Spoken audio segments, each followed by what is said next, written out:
पांच लोकसभा क्षेत्र पर मैदान में तीन दलर प्रार्थी कलाहांडी सुंदरगढ़ कोरापुट नवरंगपुर और कंधमाल निज निजर प्रार्थी घोषणा कर सारी बीजेडी बीजेपी और कांग्रेस।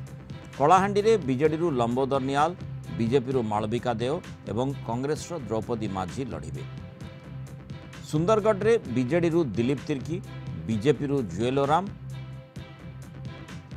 और कांग्रेस जनार्दन देहुरी मैदान को ओह्लाइछन्ति।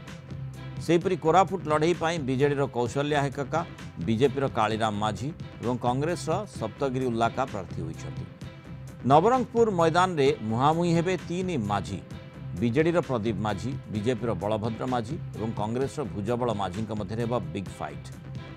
सेपटे Kandhamal BJD doctor Achyuta Samanta, BJP Sukanta Panigrahi और कांग्रेस प्रार्थी होइछन्ति अमीर चंद नायक।